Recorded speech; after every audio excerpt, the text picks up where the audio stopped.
Bueno, la primera clase entonces de historia de la Iglesia. Yo la titulé como los Semina Verbi y la antigüedad precristiana, ¿no? Para poder empezar más o menos a darnos cuenta de por qué comenzamos con esta clase, podemos ir a un texto muy hermoso que se lee habitualmente en la noche santa del 24 de diciembre, habitualmente, la noche de la Navidad. La noche santa, la noche buena de cada año, en algunos lugares donde todavía se celebra con cuidado la liturgia en la iglesia, se escucha un hermoso canto que se llaman las calendas de Navidad. Las calendas de Navidad es algo parecido a ese pregón que en Pascua se canta, el pregón pascual. Y el diácono, el sacerdote que las canta o que las enuncia, que las lee, dice lo siguiente: en el año 5199 de la creación del mundo, cuando al principio creó Dios el cielo y la tierra, en el año 2957 del diluvio y en el 2015 de Abraham, en el 1510 de Moisés y de la salida del pueblo de Israel de Egipto, en el año 1031 de la unción del rey David, en la semana 65 de la profecía de Daniel, en la Olimpíada 194, en el año 752 de la fundación de Roma, en el 42 del imperio de Octavio Augusto, estando todo el orbe en paz, en la sexta edad del mundo, Jesucristo, Dios eterno e Hijo del Dios eterno, queriendo consagrar al mundo con su misericordioso devenimiento, y pasados 9 meses después de su concepción de su Madre Santísima, nació hecho hombre de la Virgen María en Belén de Judá.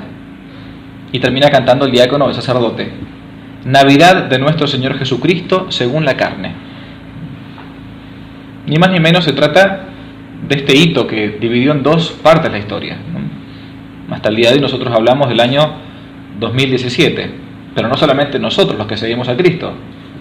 Los budistas dicen lo mismo, los judíos, a pesar de ellos, incluso dicen lo mismo, los ateos dicen lo mismo. O sea, no se puede decir que Dios no haya irrumpido en la historia, haya marcado un antes y un después. Crea uno en Jesucristo o no crea, pero de hecho nos manejamos en un mundo suponiendo la venida de un ser llamado Jesucristo.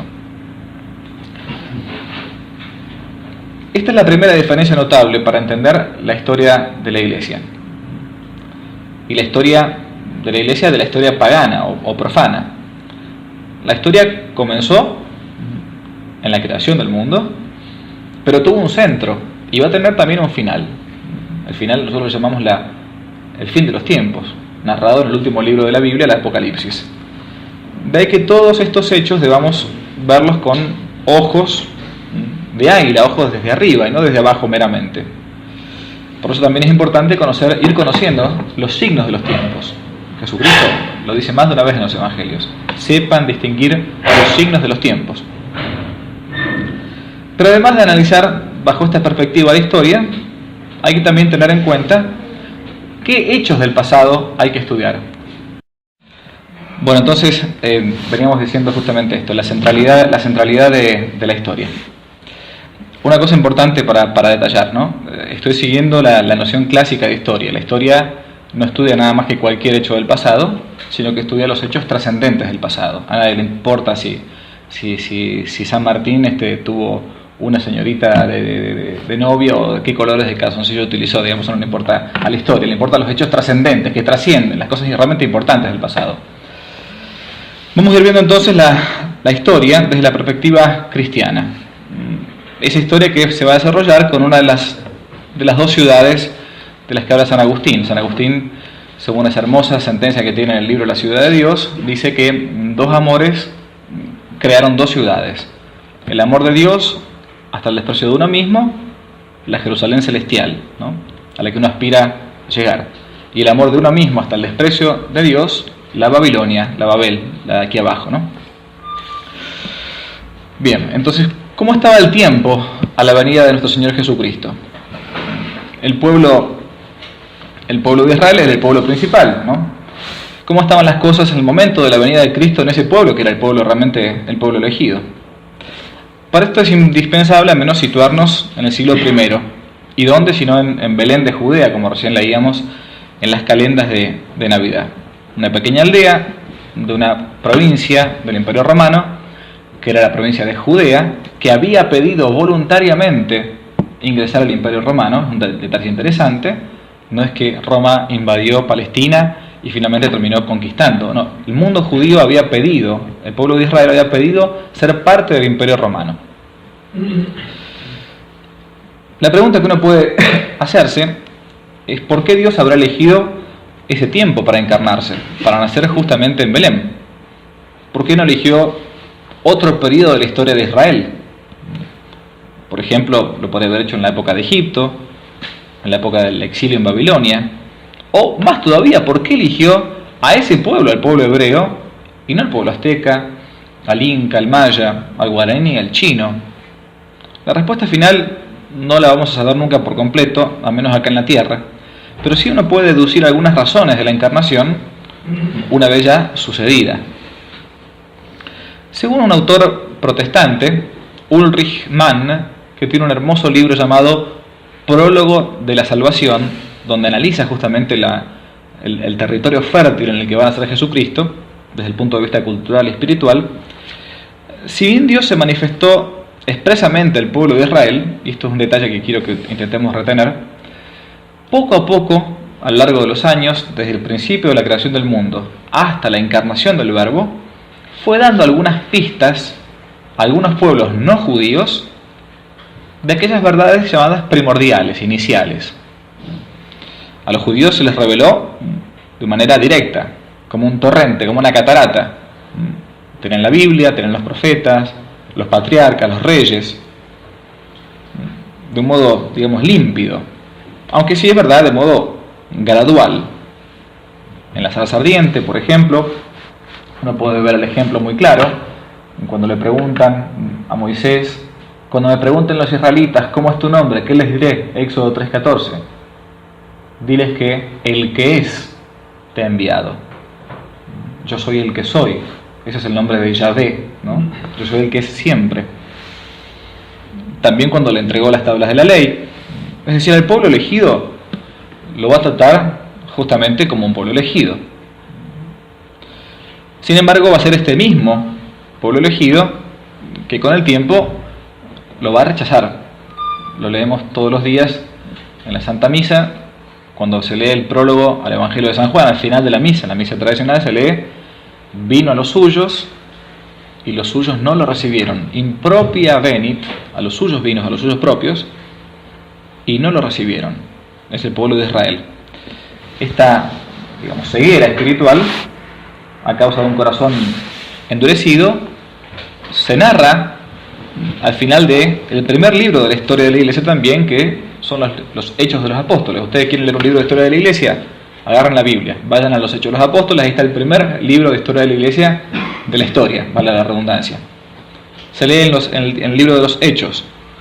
Pablo habló a los judíos durante todo el día sobre el reino de Dios, dándoles toda clase de testimonios y tratando de persuadirlos para que creyeran en Jesucristo, a partir obviamente de la ley de Moisés y de los profetas. Unos se convencían con sus palabras, pero otros se resistían a creer. Y mientras ellos se retiraban sin haberse puesto de acuerdo, Pablo dijo esta sola frase: son muy ciertas las palabras que el Espíritu Santo dijo de ustedes por medio del profeta Isaías cuando decía: ve a decirle a este pueblo, por más que oigan no comprenderán, por más que vean no conocerán, porque el corazón de este pueblo se ha endurecido. Se taparon los oídos y cerraron los ojos por temor de que sus ojos viesen y que sus oídos oyesen, que su corazón comprendiese y que se convirtiesen. Sepan entonces que esa salvación de Dios va a ser ahora anunciada a los paganos. Ellos sí la escucharán. Es por esto que durante los primeros siglos de la Iglesia, y especialmente en tiempos de cristiandad, a la sinagoga, es decir, al pueblo judío, se lo representó habitualmente con los ojos vendados, como tapados, como no queriendo ver la llegada del Mesías. Y el pueblo de Israel, que era del pueblo elegido, pasó a ser un pueblo ya perseguido o autoperseguido. Uno puede leerlo esto en los días de la Pasión, lo acabamos de leer hace poquito, ¿no? Caiga su sangre sobre nosotros y sobre nuestros hijos. Estas son imágenes de catedrales medievales en Francia. La segunda, la que están viendo a la derecha, es de Notre Dame de París. Acá hay otra más. Hay muchísimas de estas alegorías de la sinagoga con los ojos vendados. No puedo explicar demasiado los detalles, pero la sinagoga tiene los ojos vendados, el báculo que tiene en su mano derecha quebrado, acá no se ve demasiado bien, de la mano izquierda, donde ustedes pueden ver aquí abajo, a ver si funciona esto, se le están cayendo las tablas de la ley. Pasó la antigua ley, como Santo Tomás de Aquino dice, a partir de ahora la ley antigua es mortua et mortífera, es una ley muerta y una ley que mata. ¿Por qué? Porque ya vino el Mesías, o sea, no tiene mucho sentido, ¿no? Por lo tanto, como San Pablo dice acá en el libro de los Hechos, capítulo 28, ya no va a ser el pueblo elegido el que va a recibir la revelación completa, sino que ahora se irá hacia los paganos. Ellos sí escucharán, dice San Pablo.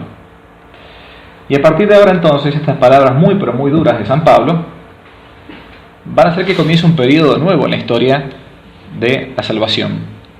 El pueblo elegido no va a ser más simplemente el judío, sino todo el universo. Ya no una raza, un pueblo, una nación, sino algo universal. Todos. De ahí la palabra católico. Katajolos, según el todo. Eso significa católico.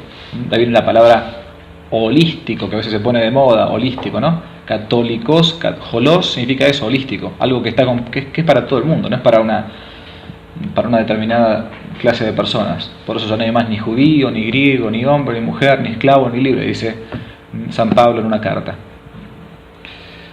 Ahora bien, el mensaje de Cristo se abre a todos. Pero ¿cómo eran esos gentiles al momento en que tiene que llegar la primera predicación evangélica? ¿Cómo era el mundo en que se encarnó Dios? Y para esto hay que hacer un poco de historia de Roma, aunque pero muy resumida. El Imperio Romano quizás fue el aparato gubernamental más importante de toda la historia, de Oriente o de Occidente, del norte o del sur. Pero la consolidación no fue muy sencilla. Tras una serie de luchas sangrientas, de internas y externas, y una guerra civil que va a terminar con la muerte de Julio César, año 44 de nuestra era, el imperio se va a dividir, Roma se va a dividir en tres grandes partes. Va a haber un triunvirato formado por un general de César que era Lépido, va a tomar la parte norte de África. Marco Antonio, su antigua mano derecha, va a tomar el oriente, lo que podemos conocer como el Asia romana. Y Octavio, de apenas 18 años, su heredero político, nieto de su hermana, que va a quedarse con Europa. Entonces Octavio Augusto, Lépido y Marco Antonio. Rápidamente el triunvirato va a pasar de ser de un triunvirato a simplemente una diarquía, porque Lépido va a intentar aumentar su poder, tomar el poder del resto y va a perder contra los otros dos.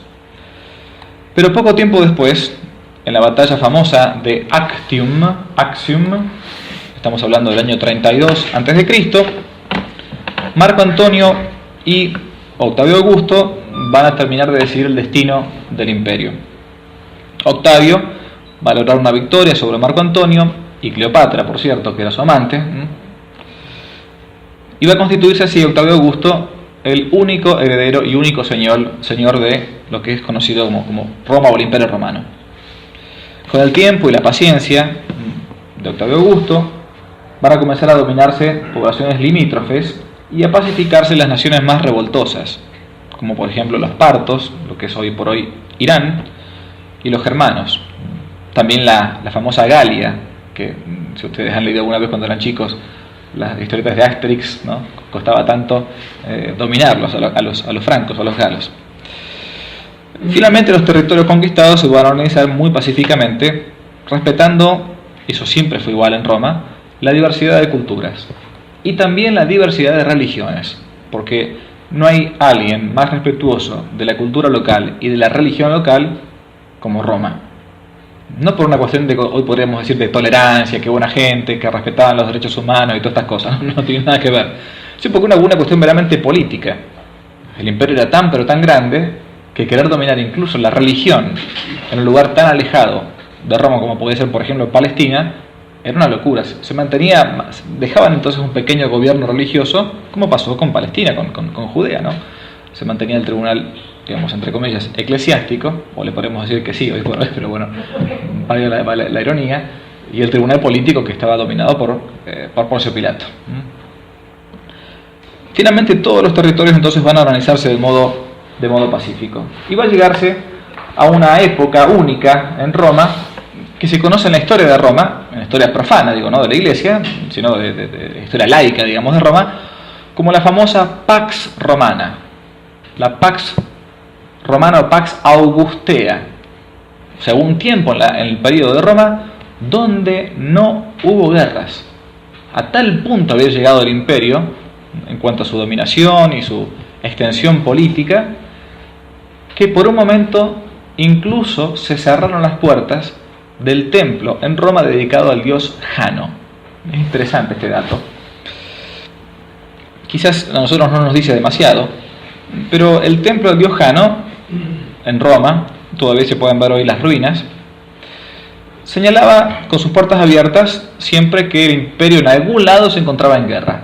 Por lo tanto, se daba el culto debido al dios Jano, que posee dos caras, ¿no? Así como también la guerra y la paz, la tristeza y la alegría. El dios Jano es el dios se dice de las puertas, de ahí que, por ejemplo, Janua en latín significa eso, puerta, ¿no? Puerta.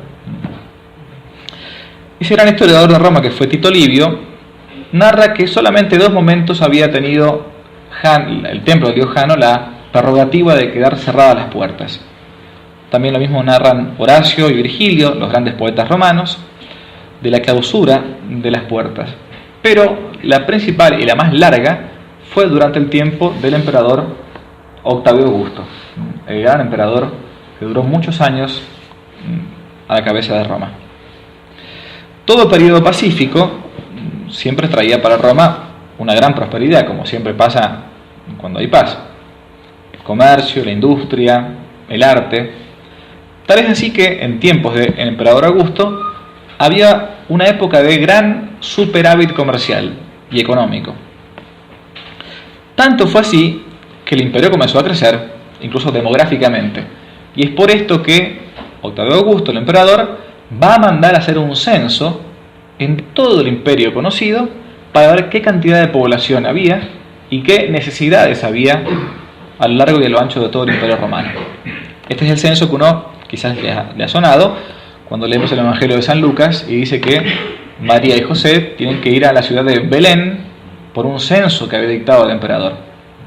Iban a la ciudad de Belén porque era la ciudad de la casa paterna en la que uno debía censarse. Por lo tanto, de Nazaret, al norte de la Palestina, a Jerusalén, María y José van a tener que hacer caminando unos 170 kilómetros para llegar. Por eso dice que tardaron varios días de caminata, incluso de ida como de vuelta cuando lo pierden al niño cuando tenía 12 años aproximadamente. Este censo va a determinar, entre otras cosas, la cantidad de pobres que había en el Imperio Romano. Y el emperador va a decidir, fíjense el superávit que existía por la paz, va a decidir regalar un denario de oro a cada indigente. Una especie de plan trabajar, digamos, de la época, más o menos, ¿no? El buen gobierno de Augusto, la consolidación de Roma, las rutas, por eso que decimos que todos los caminos conducen a Roma, va a permitir entonces que sea algo único, al punto tal que se le va a llamar incluso al mar Mediterráneo, hasta el día de hoy algunos lo pueden leer en algún libro, el Mare Nostrum, el mar nuestro, ¿no? Era tal el poder de Roma que dominaba en tierra y dominaba en mar. Y ese imperio va a ser el imperio que va a permitir la evangelización. En Roma los caminos, el orden, pero también una lengua común. La lengua común que va a llegar a Roma va a ser el griego koiné, el griego sencillo, el griego común. Es por eso que, y bueno, se preguntará por qué. Bueno, porque antes de Roma, no me puedo detener en todo esto, pero gran parte de Occidente había sido dominado por el gran Alejandro Magno. Y entre otras cosas, Roma no era tonta. Tomaba, mejor dicho, para sí, lo bueno que habían tenido las civilizaciones anteriores y lo mantenía. El griego común, el griego koiné, va a ser la lengua oficial del Imperio Romano, al menos en Oriente, y después incluso Augusto la va a mantener para Occidente. Es por esto que uno, si alguna vez tienen la dicha de viajar a Roma, por ejemplo, se van a encontrar que en la misma Roma hay carteles, hay grafitis, por ejemplo en las catacumbas, muchísimos, que están escritas en griego. No sé por qué, si estoy en Roma, ¿por qué están escritas en griego? ¿Qué sentido tiene? Porque era la lengua franca, la lengua común, era como el inglés para nosotros hoy. Hoy ya no es el inglés, Estados Unidos es finalmente el imperio de todo el mundo, pero nos queda todavía esa cultura, ¿no? Y si uno se quiere comunicar en algún otro país, se maneja en la lengua inglesa. Allá incluso en Roma, hasta el siglo IV, es interesante esto, se habla y se escribe como en lengua extranjera en Roma, en griego koiné, en griego sencillo. Por ejemplo, Cicerón escribe sus memorias en griego y no en latín. ¿Y por qué? Para que tenga más difusión. Para que tenga justamente más difusión. Y por eso los evangelios, ahí está el evangelio, el principio del evangelio de San Juan, en arge, en hologos, en el principio era el verbo, kai hologos, en proston theon, y el verbo estaba junto a Dios. Es lo mismo que decimos en el prólogo de San Juan. Es por esto mismo también que uno se preguntará qué tiene que ver, por qué Jesús cuando muere le colocan esta inscripción en 3 lenguas. ¿Para qué tanto lío? En hebreo, en griego y en latín. Dicen los evangelios que estaba el INRI, ¿no? Iesus Nazarenus Rex Judeorum, Jesús Nazareno, rey de los judíos. Estaba escrito en las 3 lenguas posibles que una persona en Palestina podía llegar a comprender. El hebreo, la lengua sagrada, pero muchos no lo conocían, así como el hebreo era como para nosotros hoy el latín, digamos, ¿no? Hablaban el arameo, que era la lengua coloquial, como si fuera el castellano respecto más o menos respecto del latín, o el arameo respecto del hebreo. El latín lo conocían pocos, pero era la lengua oficial del imperio, al menos la lengua burocrática, comercial, legal. Y por último, el griego, que sí todo el mundo, casi todo el mundo conocía, al menos algo, porque no podía vivirse dentro del Imperio Romano si alguien no manejaba un poco de griego, como hoy el inglés. No me detengo demasiado en esto, pero es justamente esta la razón por la cual, se habrán imaginado, la lengua oficial de los evangelios, o la lengua en la que escribieron los evangelistas, no fue el hebreo, no fue el arameo, no fue el latín, sino que los evangelios se transmitieron en lengua griega. La lengua de la Biblia, del Nuevo Testamento al menos, es la lengua griega. Y los evangelistas, Mateo, Marcos y al menos San Juan, porque San Lucas era de origen griego, escriben el evangelio en griego como en lengua extranjera, así como si uno de nosotros quisiera escribir en inglés, digamos, ¿no? Salvo San Lucas, digo que es un griego un poco más estilizado porque ella venía de familia griega. Pero es justamente el griego entonces que se va a utilizar para poder rápidamente difundir la buena nueva, la buena noticia. Bien, entonces nos encontramos con César Augusto. Había una unidad material, el imperio estaba civilizado, una unidad lingüística, había también incluso una unidad de tipo cultural. Detalles nomás, les quiero nombrar algunas palabras porque si no a veces uno cree que es una pedantería la de los curas, a veces el utilizar lenguas, el griego, el latín. Esto lo voy a decir a propósito. Hay varios ejemplos que nosotros utilizamos en castellano que nos vienen de la lengua griega o latina, muchísimos. Teología, el estudio acerca de Dios, theos, logos, ¿no? Mysterium, misterio es una palabra típicamente griega. Hipóstasis, es lo que subyace debajo, la hipóstasis es la persona, es un término probablemente griego. Mártir, testigo. Parthenos, Partenón viene de hijo, la Virgen, ¿no? Parthenos. Eucharistein, Eucaristía, palabra típicamente griega. Theotokos, Madre de Dios. Parusía, el final, ¿no? La venida, la última.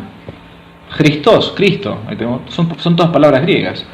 Agape, tenemos muchísimas de estas. Liturgia, lo que es la acción sagrada. Bien, nada más que, al menos para nombrar algunas cosas. Vamos a ver el caso de Augusto. Es un caso muy singular y es un tema, la verdad que realmente apasionante. Augusto tomó el apelativo del verbo griego, perdón, del verbo latino, dije mal, augio, que significa aumentar, y es fuente del sustantivo auctoritas.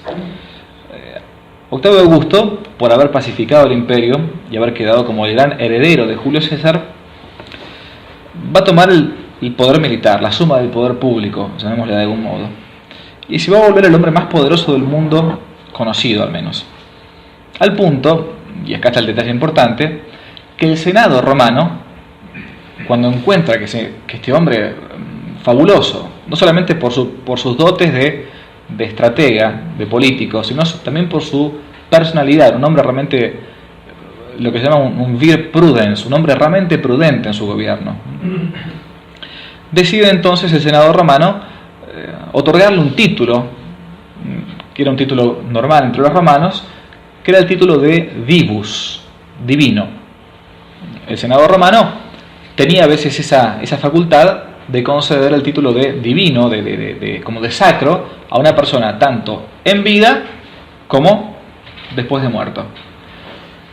Por esta gran fama que Octavio Augusto había terminado de tener, el Senado le propone y le consulta, casi como que le impone a Octavio Augusto, el momento simplemente de cuándo quiere él que sea declarado divino. O sea, lo querían divinizar en vida todavía. Augusto no era tonto, sabía que era mortal y que tenía también fecha de vencimiento como todos nosotros, y sabía que esa divinización imperial era fuente de alguna complicación posterior, por divisiones futuras que podían existir, por supuestos problemas incluso con aquella gente que no era propiamente de Roma, sino que era parte del Imperio Romano, pero que no iba a echar incienso después al emperador, sabiendo que era un mortal. Tiene entonces una pequeña intuición para intentar meter una especie de traba a este proceso de divinización. Era muy común entre los romanos y también entre los griegos acudir cada tanto a un grupo de mujeres que eran conocidas con el nombre de sibilas. Las sibilas eran las mujeres que estaban dedicadas a algún templo determinado, o al dios Apolo, a la diosa Palas Atenea, y vivían en virginidad, estaban dedicadas nada más que como si fueran las sacristanas de algún modo, ¿no? del templo, entraban en trance y a veces decían lo que se conoce con el nombre de oráculos. La palabra nuestra en castellano, un oráculo, es algo como misterioso, que muchas veces tiene un doble sentido, no en el sentido malo del término, sino una explicación que no es demasiado clara. Siempre la sibila siempre habla de modo oscuro, de modo que no se le entiende completamente, o que uno al menos puede entender dos cosas distintas. Tan grande era el éxito de Augusto, entonces, que el Senado va a pedirle divinizarlo. Él sabía que no tenía doble naturaleza, por lo tanto va a pedir primero consejo con una sibila. Esto que le estoy narrando no es un invento mío, sino que se encuentra en un hermoso texto de un gran poeta latino que es Lactancio. Lactancio es del siglo III o IV después de Cristo. Fue consejero de Constantino el Grande, del gran emperador Constantino, que después finalmente terminó cristianizado. No digo católico porque hay una discusión bastante larga sobre el tema este. Si algún día mensaje entre paréntesis, si algún día van a la Basílica de Luján, entran a la Basílica de Luján, el primer vitral de la derecha está hecha por franceses, miren el vitral y van a ver algo extraño. Van a ver que está San Constantino y San Carlomagno. Por una antigua tradición galicana francesa, se los tiene como santos, a Carlomagno y a Constantino. Los van a haber puesto con la S y todo. Acuérdense, el primer capilla lateral de la derecha, Basílica de Luján, es un detalle que puede llamarles la atención. Bien, Lactancio entonces narra en un libro llamado Mirabilia Urbis Rome, Maravillas de la ciudad de Roma, lo que les voy a leer. En el tiempo del emperador Octavio, viendo los senadores tanta prosperidad y tanta paz, y que todo el mundo le era tributario, le dijeron: te queremos adorar porque en ti está la divinidad. Si esto no fuera así, no te sería tan propicio el tiempo. Pero Augusto se opuso. el emperador se oponía a esta divinización, iba entonces a ir a consultar a una sibila, a estas profetisas paganas, ¿no?, que tenían a veces la posibilidad de decir lo que hay que hacer y lo que no hay que hacer. El tema de las sibilas es realmente muy interesante. Es poco conocido en el mundo católico esto de estas mujeres del paganismo que incluso profetizaron varias de las cosas que iban a suceder. La famosa sibila que Augusto va a consultar se encontraba en la ciudad de Tivoli. Tivoli es un pequeño pueblito que está muy cerca de Roma, a las afueras de Roma.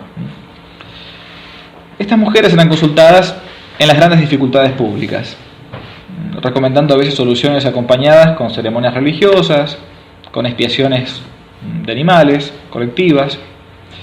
Italia al menos conoció dos sibilas ubicadas en su territorio en las cuales se confiaba demasiado.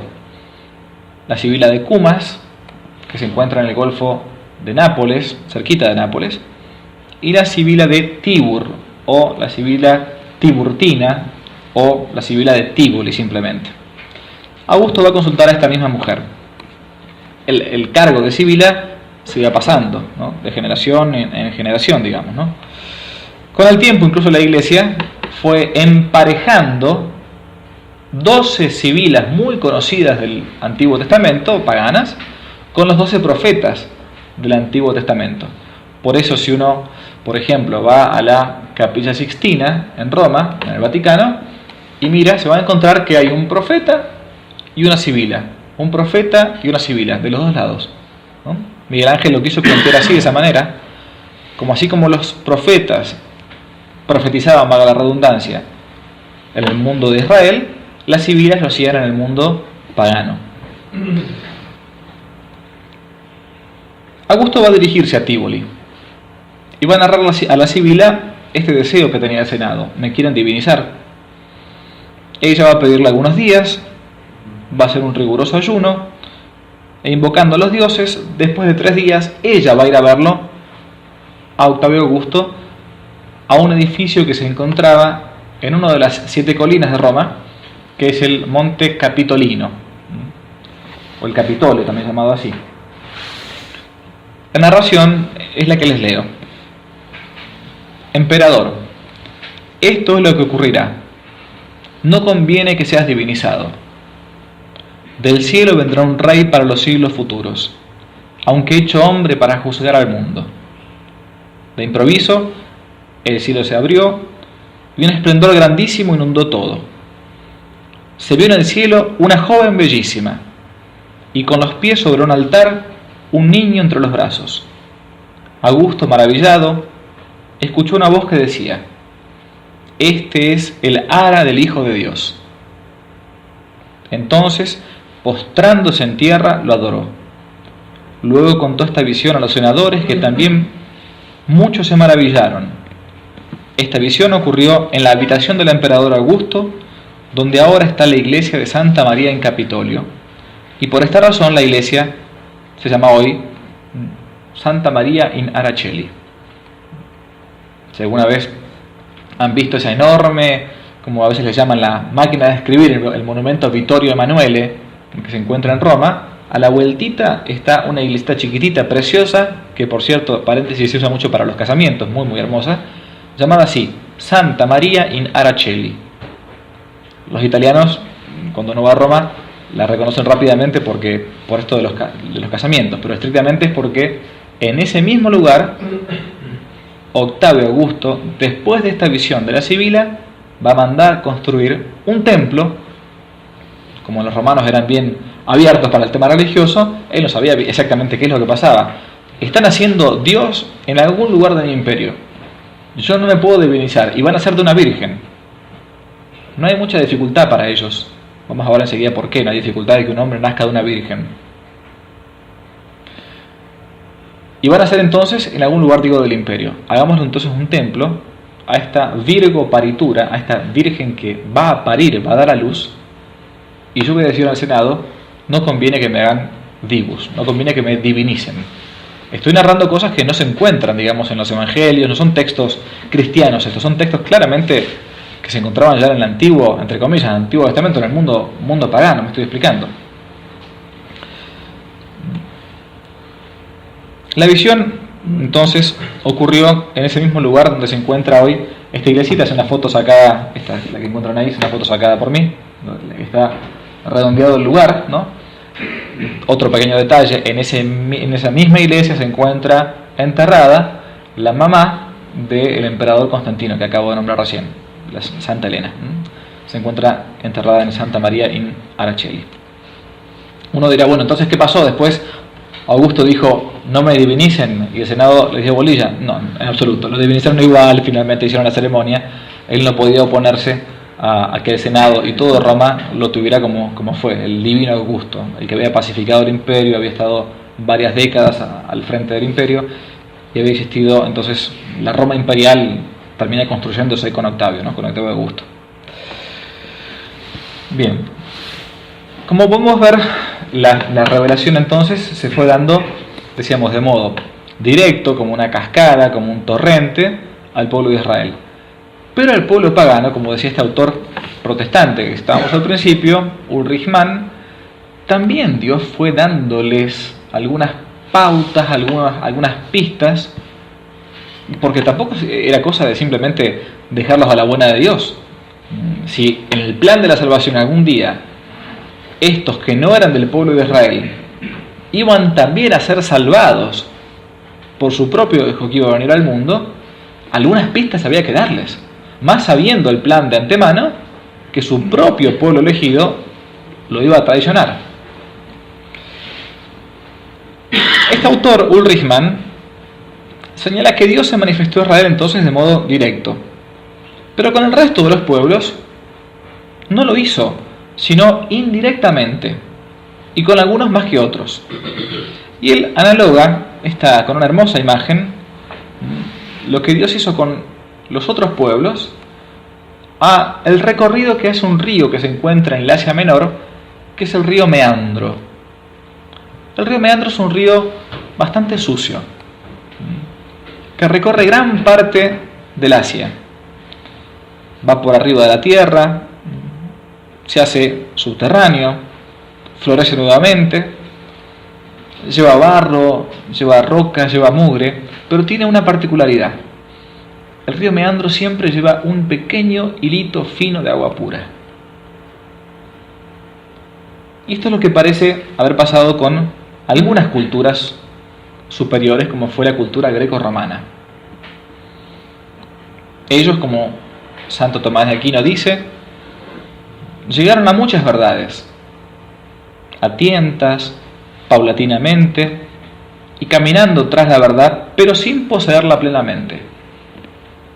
Y es por eso que en este mundo, en este tiempo, en esa época, va a decidir el Hijo de Dios encarnarse.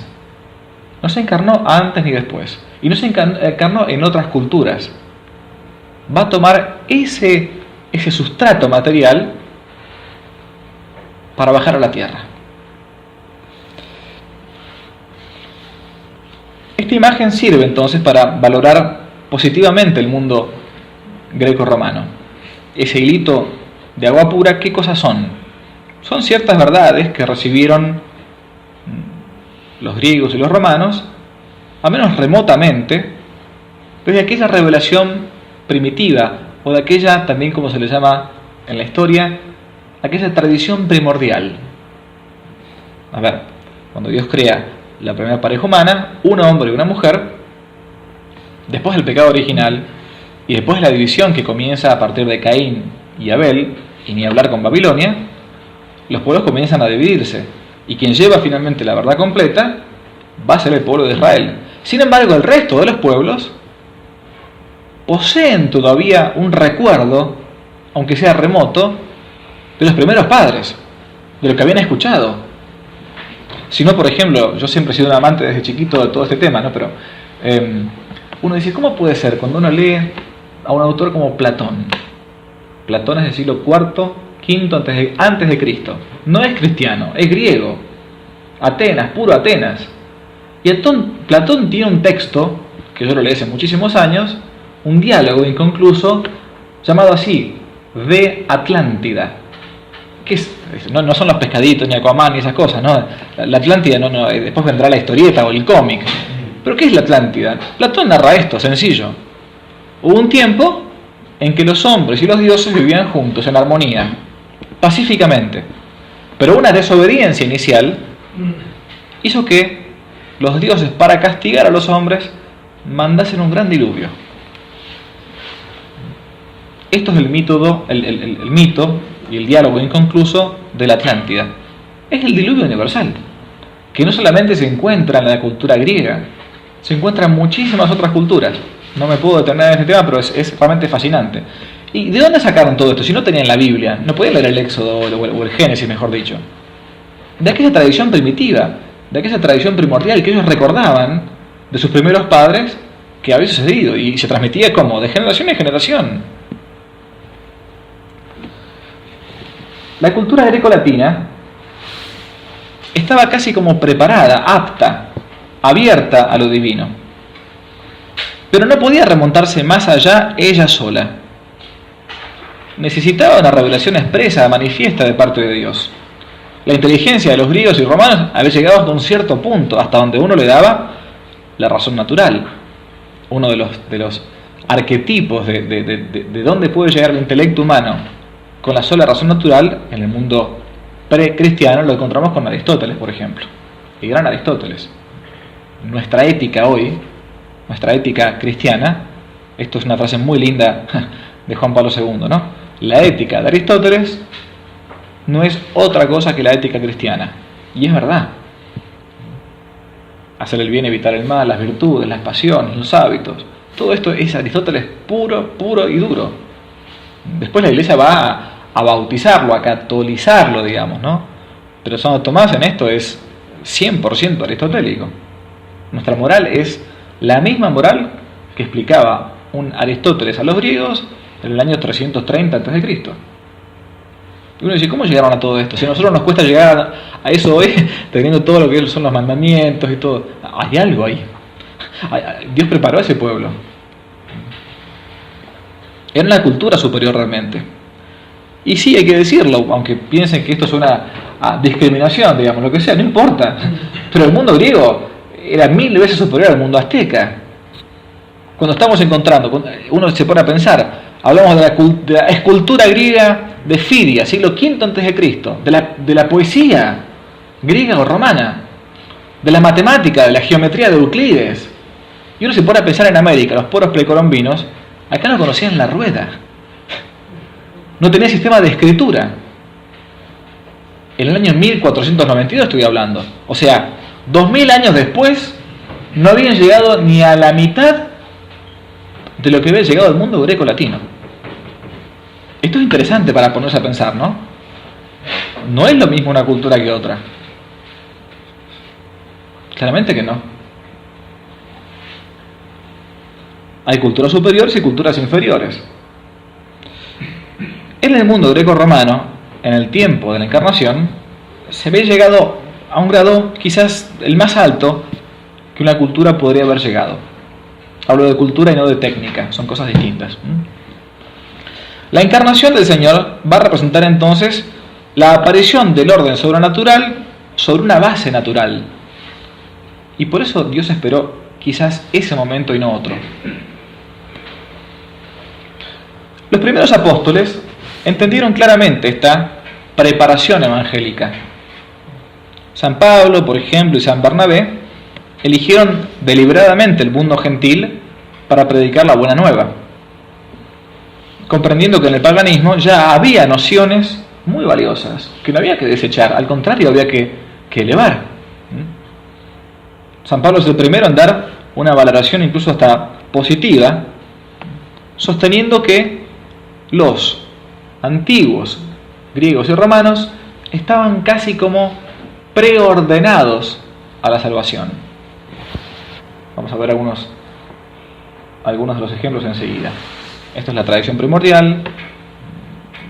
Voy a volver sobre esto, por esto no me detengo. Esta preparación providencial, este hilito de agua pura del río Meandro, estas verdades previstas como con anterioridad a la encarnación, son los que se conocen en la historia de la patrística cristiana como semina verbi. Semina en latín significa semillas y verbi significa del verbo. Es decir, como que así como el sembrador de la parábola que sale a sembrar y siembra el voleo y va tirando y algunas caen en terreno fértil, otras en terreno pedregoso y otras entre espinas, el sembrador salió a sembrar a sí mismo, salió a sembrarse, una hermosa imagen que usa el padre Horacio Bojorge para esto, salió a sembrarse. Y claro, al pueblo de Israel le tocó el terreno hiperfértil, directo, y a otros más pedregosos. Pero al momento de la encarnación y al momento de la predicación evangélica de Jesucristo y sus apóstoles, va a ser el mundo greco-romano el que va a tener siempre las de ganar. Va a tener el terreno bien, pero bien fértil. A ver, para que uno se entienda bien, aunque parezca algo herético lo que voy a decir, pero desde el momento en que el pueblo de Israel reniega del Mesías, es lo que San Pablo dice: tienen los ojos ciegos. Jesús también lo dice: tienen ojos y no ven, tienen oídos y no oyen. Ese pueblo elegido ya no es más Israel, sino que es el mundo greco-latino. De hecho, si uno va a entender rápidamente cómo 12 pobres hombres, los primeros pescadores y siervos de Galilea, en poquísimos años van a convertir casi un imperio como el Imperio Romano. O sea, ya había cristianos en Roma antes de que muriese San Pedro. El imperio se va a convertir. Esta preparación providencial, entonces, ese hilito de agua, son los seminaverbi, o semillas del verbo. La frase la acuñó un padre de la Iglesia del siglo II, San Justino Mártir. También otros padres de la Iglesia hablan de lo mismo. Les doy algunas citas nada más. San Gregorio decía que debemos escuchar con todas nuestras fuerzas todos los textos de los antiguos poetas o filósofos para extraer de ellos los medios para profundizar y reforzar y propagar el conocimiento de la verdad. Otro santo padre de Egipto, de Alejandría de Egipto, San Clemente de Alejandría, decía esta frase que parece a veces escandalosa. Decía San Clemente: ¿quién es Moisés? ¿Quién es Platón sino Moisés que habla en griego? ¿Quién es Platón sino Moisés que habla en griego? Como diciendo, bueno, Platón, Aristóteles nos han dejado verdades que parece que están sacadas del Antiguo Testamento incluso. Cuando nos referimos a esta tradición primordial, ¿a qué hacemos referencia? Aquello que algunos pueblos o culturas, gracias a aquella revelación primitiva, incluso oral, esa tradición oral desde Adán en adelante, fueron transmitiendo de boca en boca o de libro en libro, y que nosotros conocemos con el nombre de mitos. No mito en el sentido peyorativo del término que se usa en castellano, esto es un mito como algo que no existente, no, sino un mito en el sentido propio de la expresión. Un mito en Grecia no era algo inventado, había algo de verdad en el mito, eso es lo que lo hacía atrayente, y por eso los griegos catequizaban, valga la expresión, enseñaban por medio de los mitos. Las tragedias, las grandes tragedias que uno conoce, las de Sófocles, las de Eurípides, las de Esquilo, eran como obras litúrgicas donde iba el pueblo y se enseñaba al pueblo incluso la moral y la historia del pueblo de Grecia. ¿Cómo fue que se dio esto? Ya lo expliqué, poco a poco entonces, de generación en generación, se iban dando estas tradiciones primordiales o primitivas, pero claramente con errores, con elementos espurios. Mitos, leyendas, imágenes poéticas. Pero sin embargo, esos mitos que formaban parte de la religión grecorromana tenían algo de realidad. Tenían un aspecto de real, no era meramente fantástico, fabuloso. No era un invento. No solo habían recibido algo de la tradición primordial, sino que también incluso ellos tenían manifestaciones verdaderas de fuerzas incluso celestiales. Acabamos de decir nosotros el ejemplo del oráculo de la Sibila de Tibur, de Tívoli. ¿De dónde sacó esta inspiración esta mujer? Para decir que en algún lugar del imperio de una virgen iban a ser el hijo de Dios. Vamos a ver algunos ejemplos que fueron tomados por parte de los primeros apóstoles para evangelizar. Vamos a ver qué semina verbi, qué semillas del verbo, se pueden encontrar en el mundo greco-romano. En primer lugar, algo que va a sonar raro. Y escuchen lo que les digo. Los griegos y romanos no eran politeístas, eran monoteístas. Y no sé, ¿cómo dice esto el padre? Está loco, tomó algo. No estoy loco. O sea, cualquier estudioso serio hoy por hoy del mundo grecolatino acepta lo que uno aprendió en el colegio. Pero ¿cómo? Y Palas Atenea, y Venus, y Júpiter, y Apolo, y Jano, y quien fuera. Sí, todo eso es muy aceptable. Un solo Dios. ¿Cómo un solo Dios? Y el politeísmo greco-romano, vamos por partes. Así como Israel mantuvo por puro designio divino el recuerdo y la enseñanza acerca de Dios, del Dios verdadero, los pueblos post-diluvianos, después del diluvio, se fueron separando poco a poco de esa tradición primitiva o tradición primordial, y por lo tanto de esa idea de un Dios único, regidor, gobernador de todo, y fue poco a poco contaminando con diversas creencias, invenciones humanas o incluso quizás acciones del demonio, aquella primera idea de un solo Dios trascendente. Con el tiempo, al unirse, pelearse y conquistarse, naturalmente las creencias fueron fusionándose, mezclándose entre sí. Y poco a poco fueron dejando de lado aquella verdad inicial, primigenia, que los antepasados habían narrado. Un ejemplo tonto. Otro paréntesis. Hace un par de meses tuve la gracia de estar yo en el Tíbet, concretamente en la meseta tibetana. Bueno, ahí eran o budistas o hinduistas. Entonces, conversando con ellos sobre religión, de que hablar un cura sino de religión, me contaban que el budismo fue impuesto hace como unos 300 años por los monjes budistas, que todo el mundo cree que son pacifistas y están haciendo om con un saumerio. Lamentablemente que no es eso así. Bueno, y entonces uno preguntaba, ¿y cuál es la tradición inicial que tienen ustedes? Ah, es una tradición muy vieja, te decían, muy antigua. ¿Y en qué creen ustedes? Bueno, nosotros creemos entonces, según aquella tradición antigua, que hay un Dios primero. Hay un Dios primero que engendró otros dioses, que engendró a los hombres, a los animales, la tierra en general, pero que sigue gobernando toda la tierra. Ajá. ¿Y cómo es ese Dios? ¿Es un Dios de la nada como el budismo? ¿Que es la nada en realidad? ¿Que es el nirvana? No. Es un Dios trascendente, que es distinto de la tierra. Y que mira todo desde arriba.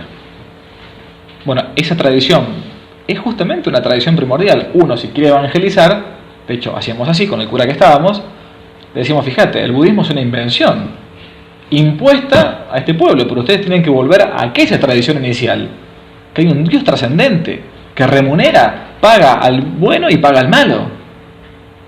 Eso es un verdadero diálogo interreligioso. No significa que él sea buen budista y que yo sea buen católico, ¿no? Como a veces algunos tarados quieren decir. No, diálogo interreligioso es tratar de traerlo para acá. ¿Qué sentido tiene? ¿No? Que viva en la ignorancia, pobre hombre, ¿no? Si para eso Cristo dejó en su evangelio, en su testamento espiritual, ir por todo el mundo, evangelizando a todas las personas, enseñándole todo lo que yo he enseñado, ¿no? Sino que, ¿no? ¿En qué creían los griegos y los romanos? ¿Por qué digo un solo Dios? El mundo greco-romano, tan íntimamente ligado entre sí, uno puede ver los nombres, le llaman Zeus los griegos, pero le llaman Iovis o Júpiter los romanos, pero es el mismo Dios, ¿no? La cultura greco-romana es hermana, es prima hermana. Entendía que si bien había muchos dioses, había una jerarquía celeste. Había una divinidad suprema que gobernaba al resto de los dioses, a los que a su vez seguían otras divinidades inferiores o seres espirituales intermedios que llamaban daimones. Daimones. De ahí viene la palabra nuestra demonio. La palabra daimon en griego no significa estrictamente algo malo. Es simplemente una criatura espiritual, no el alma humana, espiritual, que participa en la vida de los hombres para el bien o para el mal. Por ejemplo, si alguna vez tuvieron la hermosa dicha de leer esta obra chiquitita, cortita, recomendable, hermosísima, breve, porque una vez cree que la filosofía es difícil, mentira, ¿no? La filosofía moderna, que es ilógica, es difícil, ¿no? Si algún día tienen la oportunidad de leer, por ejemplo, la Apología de Sócrates, un hermoso texto de Platón, donde narra la muerte de Sócrates, ¿no?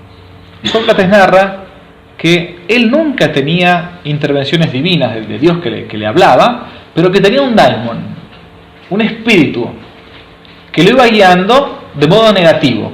Es decir, no le iba diciendo lo que tenía que hacer, pero sí le iba diciendo lo que no debía hacer. Y así entonces, cuando él tiene que decir, bueno, a ver, voy a ser condenado a muerte, finalmente Sócrates es un mártir del Antiguo Testamento de la verdad de un solo Dios, del monoteísmo. Sócrates dice, hay un solo Dios. Por eso a él lo acusan de ¿qué? De ateo. ¿Cómo de ateo? Es ilógico. ¿Cómo los atenienses van a condenar por ateísmo a Sócrates, que afirmaba que hay un solo Dios? Sí, claro.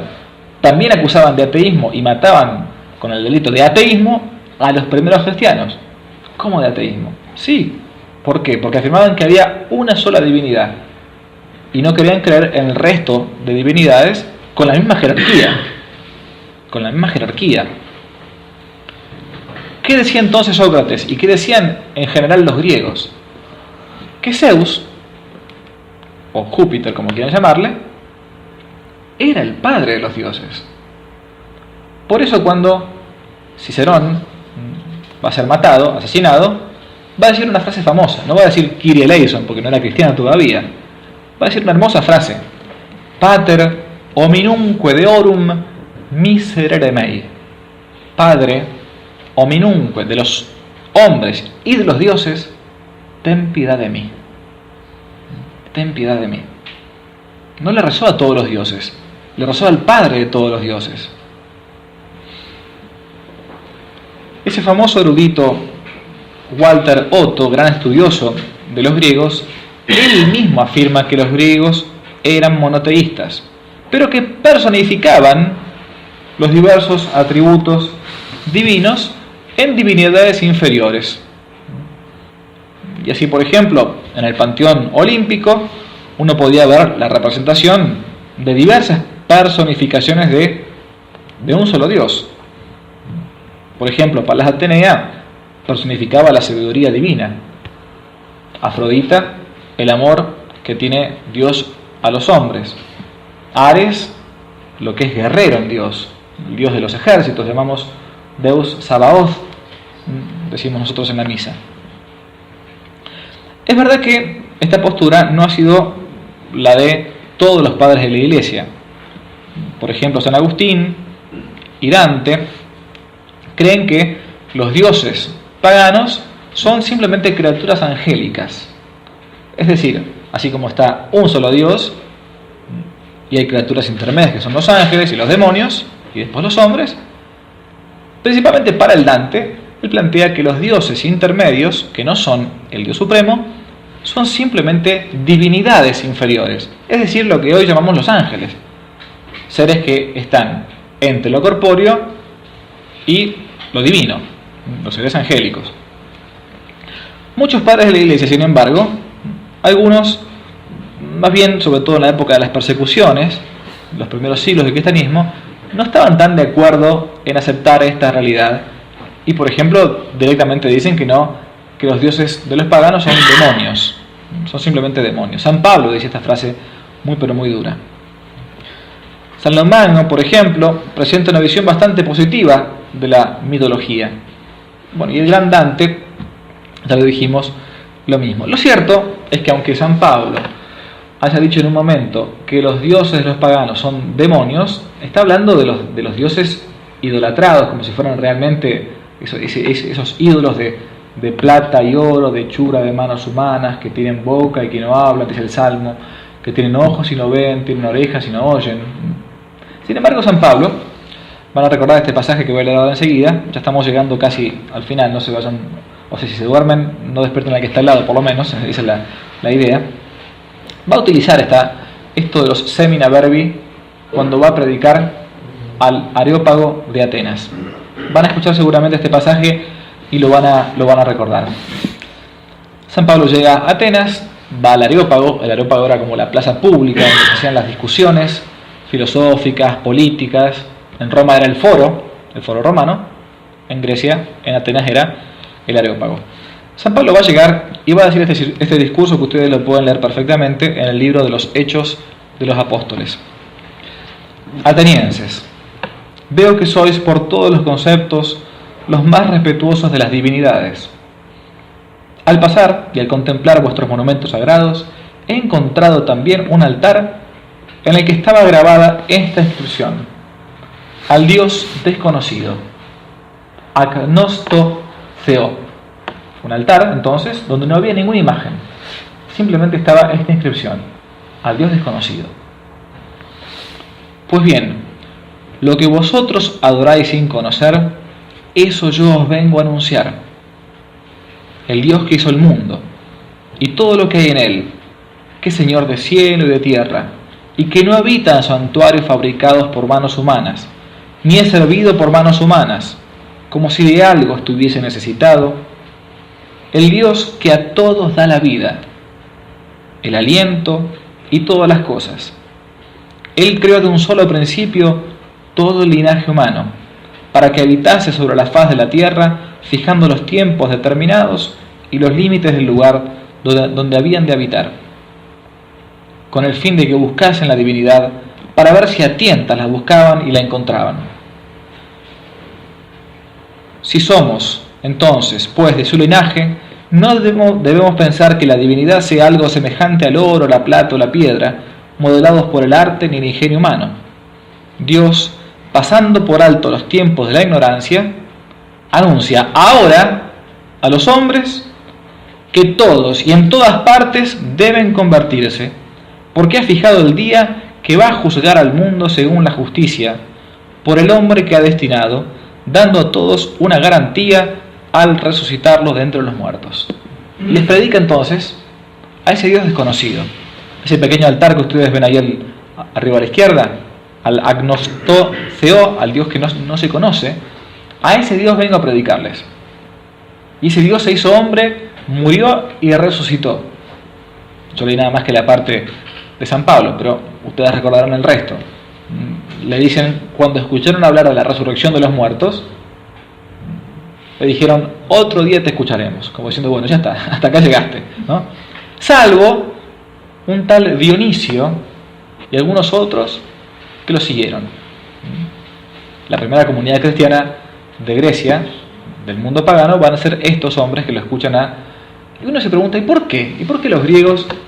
Yo les decía antes que no tenían dificultad en creer que un Dios se encarnase en una mujer virgen, porque en la mitología greco-romana era muy común.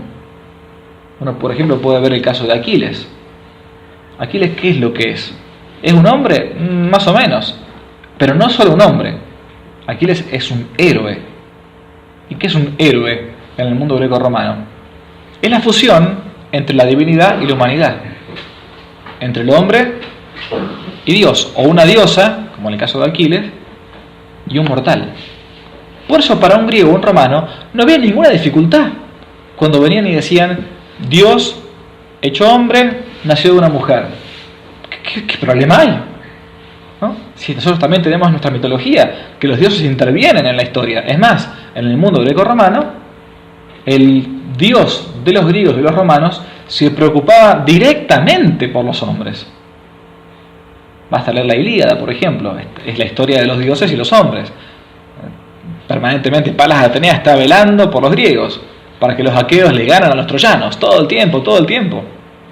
Mientras que en otras creencias, en otras culturas, los dioses son ajenos, son lejanos. Quetzalcóatl o cualquier otro dios, por ejemplo, del mundo azteca o maya, o del mundo incluso asiático, son dioses lejanos, que si crearon el mundo, en el mejor de los casos, lo dejaron a rodar como una bola y lo dejaron ahí, arreglatelas. Es un Dios, como diría Borges, un Dios que nos queda lejos, que no se preocupa por los hombres. Pero para los griegos y los romanos, nada más lejos de eso. Los dioses intervienen directamente, positivamente en la historia. Se preocupan por el hombre. Lo premian o lo castigan. Por eso, un griego o un romano no va a tener ninguna dificultad en escuchar que un dios que remunera paga buenos y paga malos. San Pablo utiliza entonces estas semillas, estos semina verbi, para narrar ¿qué cosa? La novedad de la encarnación, de un Dios supremo, que puso su morada entre nosotros, que los griegos todavía no conocían, pero que intuían por medio de los mitos, los héroes que recién dijimos. Solo van a rechazar su enseñanza al escuchar la palabra resurrección, porque eso sí que es algo novedoso para un griego. Sin embargo, entonces retengamos eso, un solo Dios, divinidades inferiores, digamos ángeles, seres angélicos, pero no va a ser el único, las únicas semillas del verbo que va a tener el mundo greco-romano. Va a haber otras semillas del verbo realmente muy interesantes para analizar. El antropomorfismo de sus dioses. El mundo olímpico, el mundo del monte Olimpo, así llamado, donde habitaban los dioses según la creencia de los griegos, es un mundo, un cosmos bien ordenado, cuya cabeza es Zeus, hijo de Cronos, del tiempo. Es el soberano del cielo que dirige a todos los dioses y lo hace de forma armónica, no violenta. La palabra Zeus, como nos llegó a nosotros, en griego es Zeus, con Z, ¿no? Es la palabra que nosotros después se convirtió en la lengua castellana en Dios. El genitivo de la palabra Zeus es Dios, ¿no? Tiene la misma raíz Zeus que Theos. Es lo divino, lo luminoso, lo brillante, lo resplandeciente. Y esto se va a trasladar al mundo latino con la palabra Júpiter, o sea, padre de la luz divina. Iu equivale a Zeus como contraído en latín, ¿no? Por eso el atributo fundamental de Júpiter, Zeus, es el rayo, la luz, ¿no? El portador de la luz. Tanto Zeus como Yahvé, por esa potencia fulminante y lumínica, no se pueden mostrar directamente a los hombres tal cual son. Se mostrará Palas Atenea en forma de mujer, Apolo, Dionisio. Sin embargo, Zeus, tal cual es, no puede mostrarse como Yahvé. Nadie puede ver a Dios y seguir viviendo, se dice en la Escritura. Por eso Moisés y la zarza ardiente no se le presenta en todo su esplendor, y por eso los apóstoles en la transfiguración se tapan, no quieren ver, ¿no? ¿Cómo ver a Dios y seguir viviendo? Los mitos del antropomorfismo que quería narran algo interesante que después también se va a tomar, que es la noción de armonía, de proporción, de equilibrio, de unidad, que son propias de los dioses grecorromanos y de las divinidades buenas. Mientras que lo contrario, la falta de armonía, lo desproporcionado, lo feo, lo desequilibrado, es signo de una mala divinidad.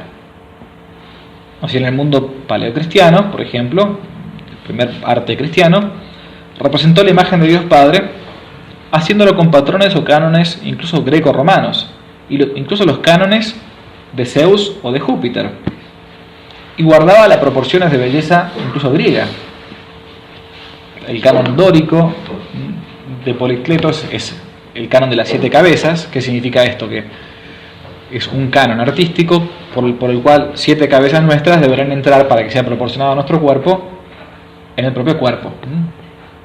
Va a haber un segundo canon más estilizado, el canon llamado de Lisipo, más esbelto, que casualmente va a ser el canon que va a tener la imagen grabada en la sábana santa, impresa en la sábana santa, el santo sudario llamado así de Turín, de nuestro Señor Jesucristo. 8 veces. Si ustedes quieren ver si su cuerpo es perfecto, cuando lleguen a casa mídanse la cabeza y se van a dar cuenta si más o menos si estamos con cuál de los dos cánones tenemos nosotros para elegir. Los dioses del mundo clásico grecorromano nunca van a elegir presentarse ante los hombres con figuras zoomórficas de animales.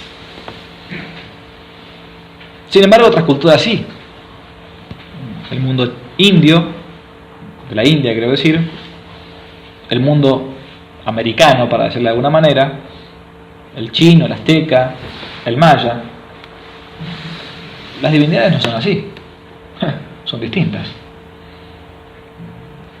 Estamos hablando de divinidades o esculturas del siglo, repito, V antes de Cristo.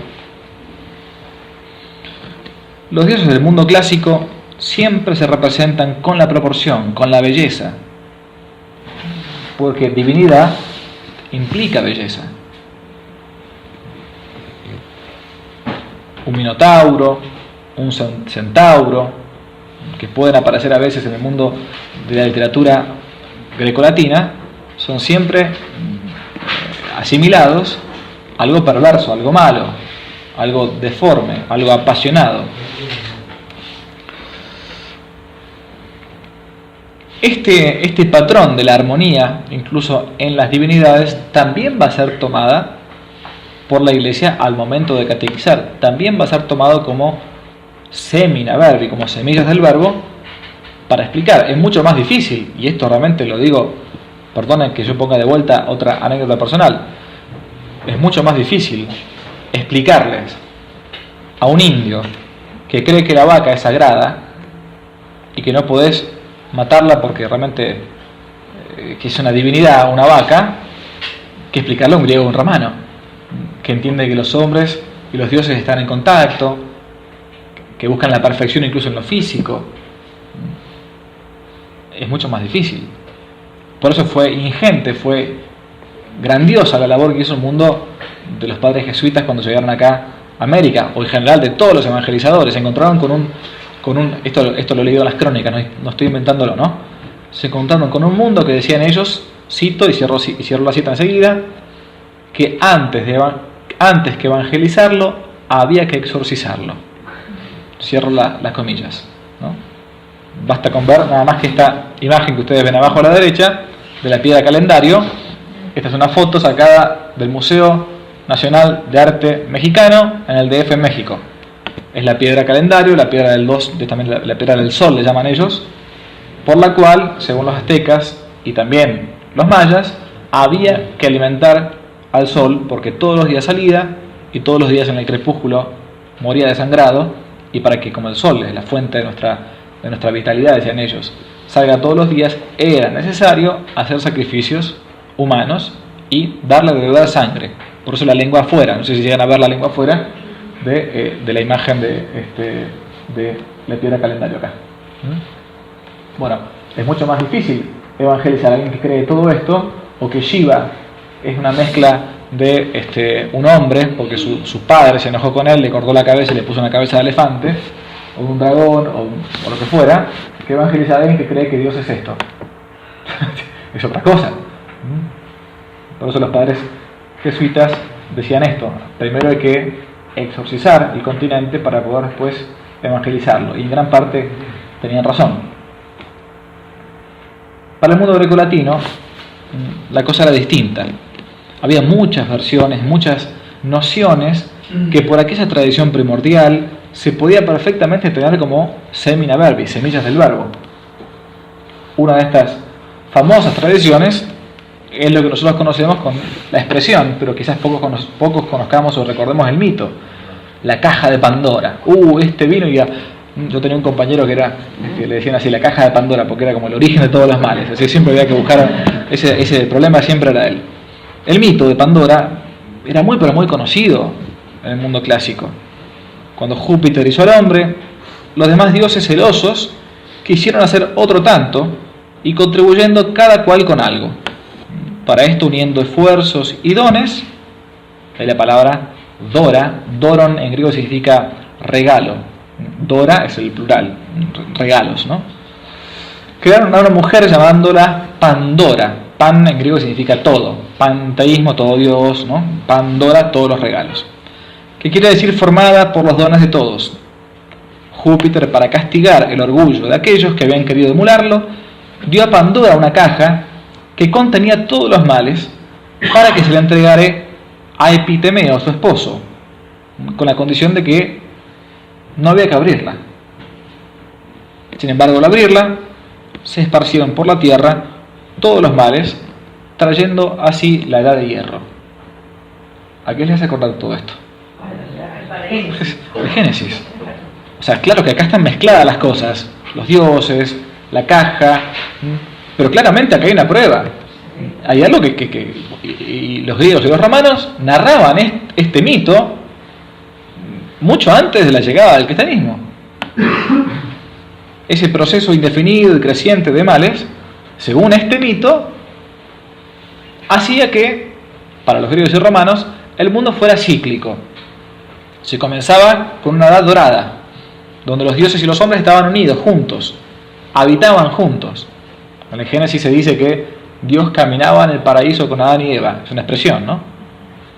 Esa edad de oro, por alguna desobediencia, Platón ya mismo habla de esto.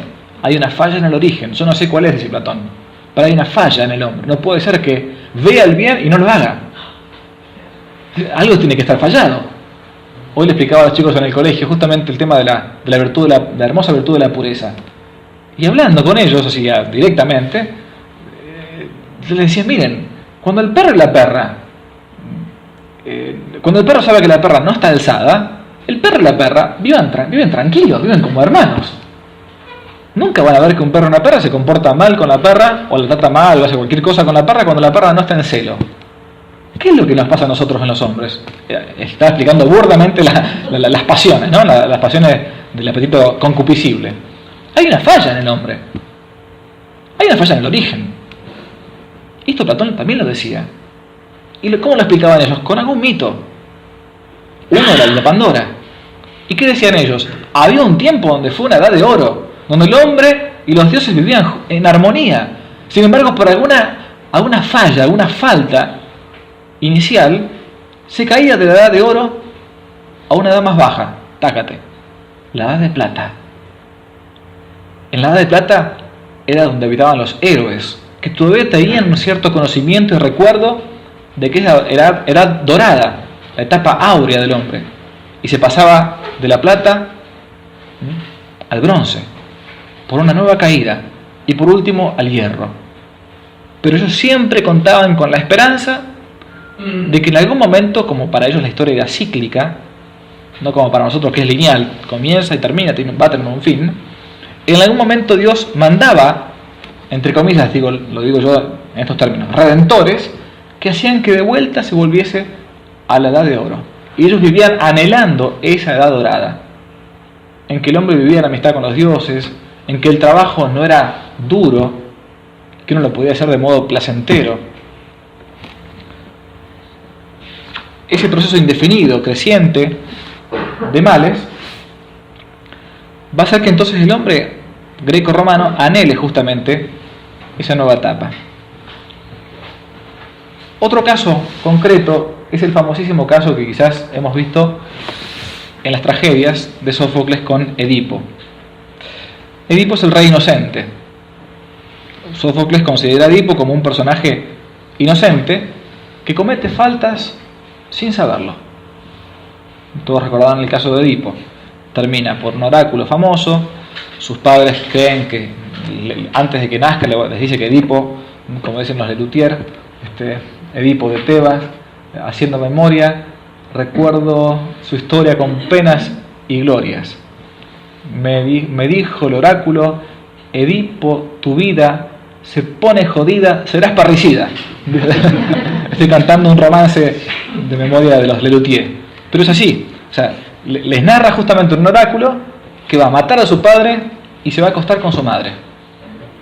¿Qué son sus padres entonces? Un monstruo así, no quiero tenerlo. Lo sacamos de encima, que lo maten. Pero no van a matarlo. Lo van a criar, se va a hacer grande, y el oráculo fatalmente, como la palabra fatum, algo que no queda otra, es así, en un cruce de caminos va a matar a su padre sin saberlo, y también sin saberlo va a casarse con su madre. Edipo es el hombre que comete los males o que carga con los pecados sin saberlo, sin total libertad. ignora su crimen, ignora su incesto. Y la profecía del oráculo de Delfos se cumple indefectiblemente, incluso contra su voluntad. Esta aberración profetizada va a hacer que sus padres entonces van a querer sacárselo de encima. Sin embargo, Edipo, cuando se da cuenta lo que ha hecho, va a terminar entonces yéndose de Tebas, exiliándose en la ciudad de Colono. La trilogía famosa es Edipo rey, Edipo en Colono y Antígona, esa trilogía de la tragedia griega hermosísima. De Edipo se va a apiadar Teseo, rey de Atenas, y le va a ofrecer acogida, aunque desterrado, el rey nunca llegue a ella. En ese largo peregrinar expiatorio, Edipo sentirá como nadie la contradicción de su hibris, de su pasión desenfrenada. Y llegando al bosque de Colono, consagrado a las Euménides, sin entrar en Atenas, se va a convertir allí, desde allí en su protector, siendo arrebatado después por un relámpago fulminante que narra Sófocles, sin saber bien si es una especie de apoteosis griega o de ascensión al cielo. El tema está, sin embargo, abierto. Sin embargo, Edipo paga por un pecado que no cometió. Todos sabemos que un pecado se comete con voluntariedad, siendo de algún modo hasta inocente por sus faltas. Él que sabía que era su padre, él pensaba que le iban a robar, por eso mata. No sabe que su madre es su futura esposa, por eso se casa. Es decir, carga con los pecados sin saberlo, de un modo inocente, como una cierta prefiguración de Cristo, que se hace pecado por nosotros, según la carta a los Corintios, la segunda carta a los Corintios. Esto se puede ver, algunas pequeñas imágenes de Edipo, y voy a terminar ya con el último ejemplo y con la conclusión, que esa es la más de todas, dejé la más impresionante, la más fuerte para el final. En el mundo grecorromano, como también en el cristiano, toda culpa tiene que ser pagada. No puede haber un mal sin culpa, como no puede haber un bien sin gloria. Esto lo tenían bien en claro, tanto griegos como romanos, más aún tratándose de ese crimen inicial contra los dioses, que podría narrarse como el mito de Pandora o como cualquier otro que uno pudiera imaginar. El dios supremo, Zeus, consideraba que alguien debía pagar por el delito cometido de parte de los hombres hacia los dioses. Ahora bien, el tema es cómo hacer para pagar esa deuda. Si fueron los hombres contra los dioses, y un hombre no puede nunca equipararse, ¿qué le puedo dar yo a los dioses que los dioses no tengan? ¿Cómo puedo hacer yo para pagar? La solución para la antigüedad clásica greco-romana se encontraba en la palabra de un mediador. Solamente un mediador, alguien que mediase, valga la redundancia, entre los hombres y Dios, podía llegar a pagar por esa falta inicial. Estoy hablando no del cristianismo, estoy hablando del mundo greco-latino. Pero para poder pagar esa falta inicial contra los dioses, ese mediador no podía ser nada más que un hombre, porque su deuda era impagable. Y tampoco podía ser un dios, porque el dios era inocente, el dios justamente era el ofendido. La respuesta o la solución del mundo grecolatino se encontraba en la noción del héroe de doble naturaleza. Alguien que fuese hombre y Dios al mismo tiempo. En este caso, de un intermedio entre dioses y hombres, se va a dar entonces lo que se conoce como el hombre o el héroe de una doble physis, de una doble naturaleza. Una sola persona con dos naturalezas distintas. Por su origen es un hijo de un dios y de una mortal, o de una diosa y de un mortal, heredando privilegios únicos por su descendencia divina, como por ejemplo ya es el caso que recién cité de Aquiles. Un gran poeta romano, el gran poeta romano, Virgilio, los grandes poetas latinos, dio cuenta de esto en una pequeña poesía llamada Égloga.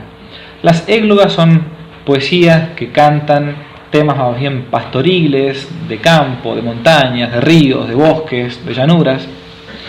Y hay una famosa cuarta égloga de Virgilio, donde él va a escribir cómo va a restaurarse esa nueva edad de oro. De esa edad de oro se pasó a la de plata, a la de bronce, a la de hierro, y Virgilio, casi como inspirado, va a escribir estos versos cortos que yo voy a leer ahora, en la famosísima cuarta égloga de Virgilio. Virgilio es contemporáneo a Octavio Augusto, el emperador. Era el poeta del imperio, era el escritor del imperio. Así dice Virgilio: ya del canto de Cumas, por la sibila de Cumas, que antes narramos, ya del canto de Cumas llega la edad postrera, la última edad.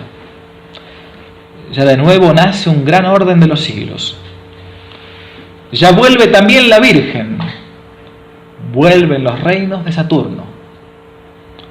Ya una nueva progenie es enviada desde lo alto del cielo. Del cielo vendrá un rey para los siglos futuros, aunque hecho hombre, para juzgar al mundo. Es un poeta romano, no cristiano, y está poco a poco como profetizando que está naciendo ese hombre Dios, ese héroe, llamémosle así para los términos grecolatinos, que está por hacer de mediador para restaurar el orden de los siglos.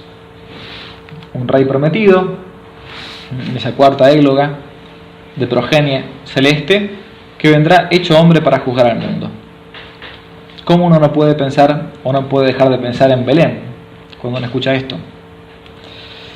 Terminamos. Estudiar la historia de la Iglesia o la historia de la civilización occidental, es estudiar a la esposa de Cristo, la Iglesia, guste o no guste, porque es imposible cambiar el pasado. Para esto es crucial conocer los orígenes y la matriz donde la Iglesia se ha asentado y se ha diseminado con todas sus limitaciones, con sus virtudes y sus defectos en su aspecto humano. No fue en cualquier cultura o en cualquier región o bajo cualquier lengua donde se encarnó el Verbo de Dios, sino en tal época, bajo tal imperio, bajo tal desarrollo. Desconocer este tiempo, esta plenitud de los tiempos, como llama el apóstol San Pablo en su carta a los Gálatas, capítulo 4, es desconocer no solo el marco histórico y cultural, sino también perderse la oportunidad de intentar algo similar para también ahora intentar continuar la evangelización.